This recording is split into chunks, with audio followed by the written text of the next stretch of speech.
Crochet, day 132. Crooked Creek to St. John. Hello there, pat, pat, pat. Good morning to our random lookout spot. We set off this morning without eating or doing our workout because the ground is wet and we ain't hungry yet. So today we're headed towards St. John. What? St. John again? No. You're getting confused with St. John's in Newfoundland. We're headed towards St. John of New Brunswick. Oh look, the red plants again. What are those? Anyway, it's a bit of a drive to get there, so we stopped by this gas station. And Rebecca keeps urging me to buy sunglasses because I somehow lost mine. But I'm not feeling any of these. Anyway, time for breakfast. Today we're having oatmeal, the sweet kind, because I actually haven't had a banana in like a year. Isn't that crazy? When we were in our camping phase before we got our van, we would eat oatmeal with peanut butter and banana all the time. What are your oatmeal toppings? After we eat, we drive off, and I feel very bleh because I'm bleeding from my loins. Thank God for Advil. Anyway, we make it into St. John, and there's an encampment right off the highway here. And oh, St. John is bigger than I expected. Let's go explore. We walk into the city market, and there's quite a bit to see and eat in here. Good thing we ate oatmeal before we came in, I guess. There's a lot of handicrafts, and whoa, this sandwich place looks very popular. And ooh, juice. I love juice.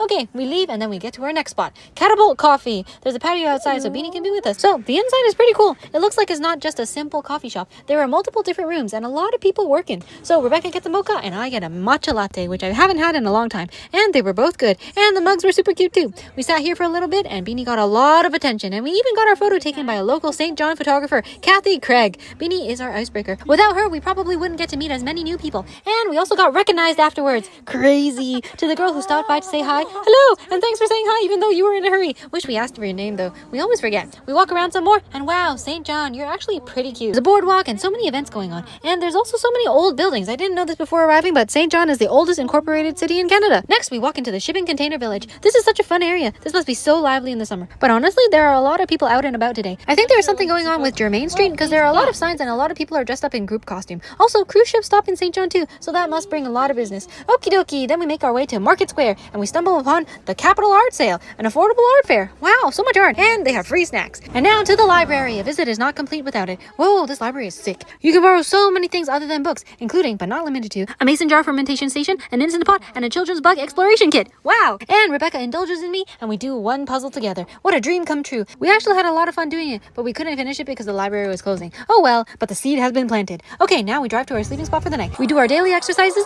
and while I cook dinner, Rebecca finally installs our ancillary van doorstop. Rebecca says it was very easy to install, but now we have to wait 24 hours for it to cure before we can finally see if it works for our Nissan. So today we drove a total of 184 kilometers, so that would be 18 brown stitches and 82 green stitches to represent how many kilometers we drove today. See you next time, all.